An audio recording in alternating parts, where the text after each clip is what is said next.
Setelah 2 laga di fase grup Piala Asia U23 2024, kini timnas Indonesia dipastikan akan tampil dengan kekuatan penuh pada laga penentuan untuk lolos ke babak 8 besar.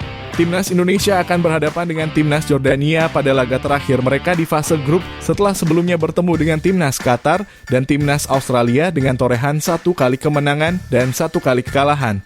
Pada laga yang akan berlangsung nanti malam tentu hasil kemenangan akan menjadi hasil yang harus didapatkan untuk bisa mempertahankan asa timnas Indonesia untuk bisa melaju ke babak selanjutnya di dalam pagelaran ini. Skuad Garuda dan juga tim pelatih pun tidak mengharapkan pertandingan berjalan dengan skor akhir berimbang meskipun timnas Indonesia tetap bisa dipastikan lolos dengan hasil tersebut.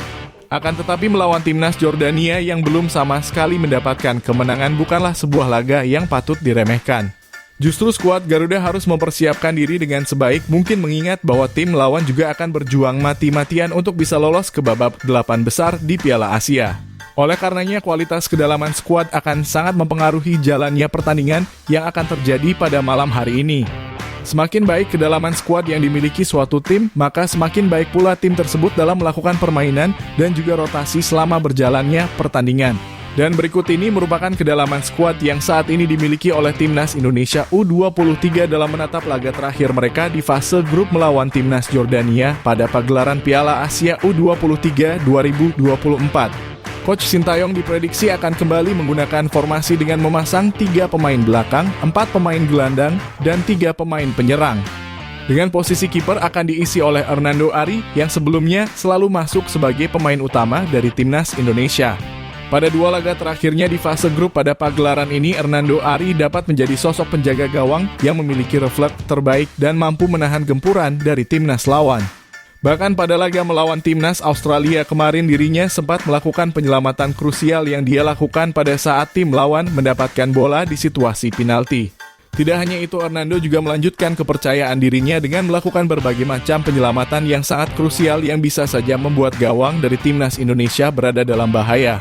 Akan tetapi dirinya berhasil menunjukkan bahwa kini dirinya merupakan salah satu kiper terbaik yang kini dimiliki oleh timnas Indonesia dan dapat mengamankan posisi utamanya di dalam skuad inti timnas Indonesia.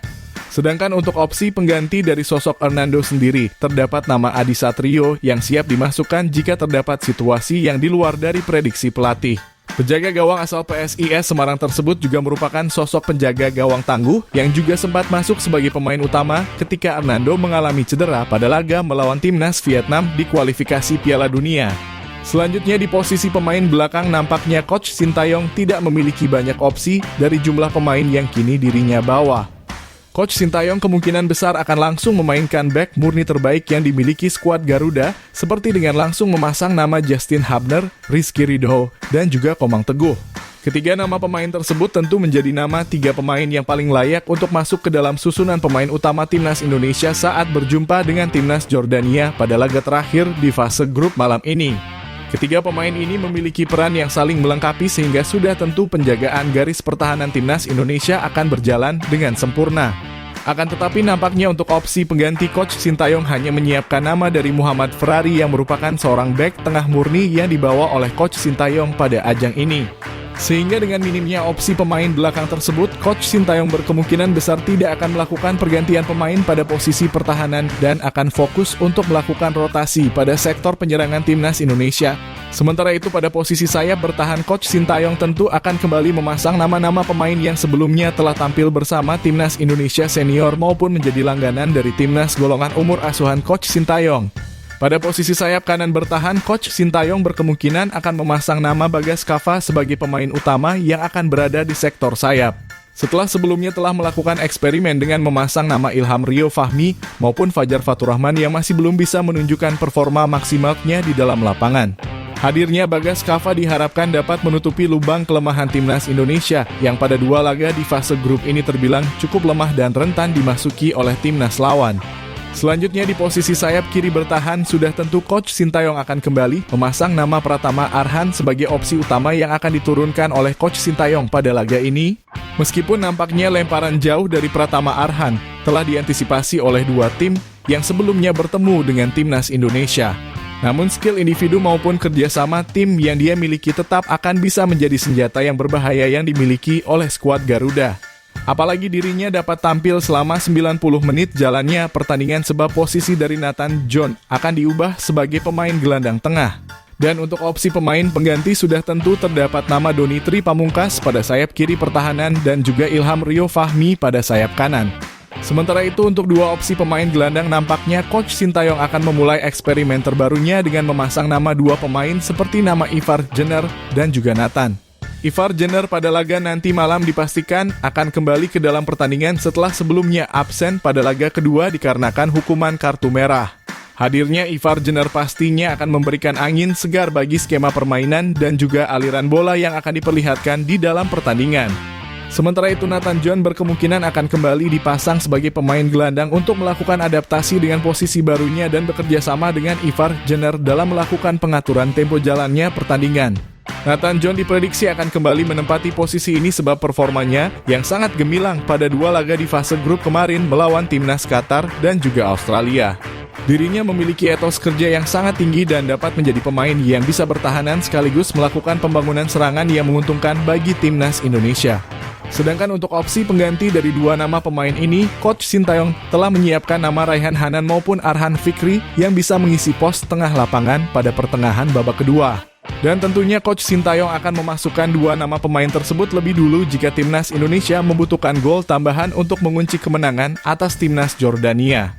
Selanjutnya pada posisi sayap penyerangan Coach Sintayong dipastikan akan kembali memasang nama Witan Sulaiman pada sektor sayap kanan dan nama Marcelino Ferdinand pada sektor sayap kiri. Tentu nama dua pemain ini tidak pernah absen di dalam susunan daftar pemain timnas Indonesia baik di golongan umur maupun senior. Pelatih asal Korea Selatan tersebut selalu memberikan kepercayaan lebih kepada dua pemain ini untuk bisa menampilkan performa maksimalnya di dalam lapangan. Dan memang jika kita melihat dari statistik pertandingan, nama Marcelino maupun Witan Sulaiman selalu memberikan kontribusi, baik dalam bentuk gol maupun statistik lainnya yang membuat skuad Garuda mendapatkan keunggulan di dalam lapangan. Sementara pada opsi pengganti dari dua pemain sayap ini, Coach Sintayong menyiap nama Fajar Faturrahman dan juga Jim Cleese-Royer. Fajar Faturrahman dapat dimasukkan oleh Coach Sintayong sebagai pemain super sub yang bisa melakukan serangan cepat ketika timnas lawan sudah mulai merasa kelelahan. Perannya hampir sama dengan sosok Ramadan Sananta yang diharapkan dapat langsung mencetakkan gol pada beberapa menit setelah dirinya masuk ke dalam lapangan. Sedangkan Jim Cleese-Royer memiliki peran yang jauh ke arah taktik dan strategi permainan yang dapat membantu dalam skema penyerangan dan aliran bola di dalam lapangan. Jim Cleese-Royer juga telah menunjukkan bahwa dirinya memang layak untuk bisa memperkuat timnas Indonesia melalui performanya yang cukup maksimal pada laga kemarin melawan timnas Australia. Dan yang terakhir pada ujung tombak dari penyerangan timnas Indonesia, Rafael Struijk sudah pasti akan menjadi opsi utama yang akan dipilih oleh Coach Sintayong pada laga yang akan berlangsung nanti malam melawan timnas Jordania. Hal tersebut tak lepas dari kondisi Ramadan Sananta saat ini yang harus menjalani hukuman absen pada dua laga setelah sebelumnya mendapatkan kartu merah langsung pada laga perdana. Oleh karenanya sudah tentu nama Rafael Struijk akan masuk sebagai pemain utama yang akan digunakan oleh Coach Sintayong pada laga penentuan timnas Indonesia untuk bisa lolos ke fase gugur di Piala Asia U23 kali ini. Tentu pemain asal Ado Den Haag tersebut harus menunjukkan kualitasnya dengan menuntaskan tugasnya melalui produktivitas gol yang akan dirinya persembahkan pada laga nanti malam. Sementara untuk opsi pengganti Coach Sintayong masih memiliki nama Hoki Caraka yang sampai saat ini belum mendapatkan menit bermain di Piala Asia. Tentu jika Rafael Struijk ditarik keluar dan digantikan oleh pemain asal PSS Sleman tersebut, diharapkan nama Hoki Caraka akan menuliskan namanya di papan skor dan membawa timnas Indonesia memetik kemenangan keduanya pada ajang ini.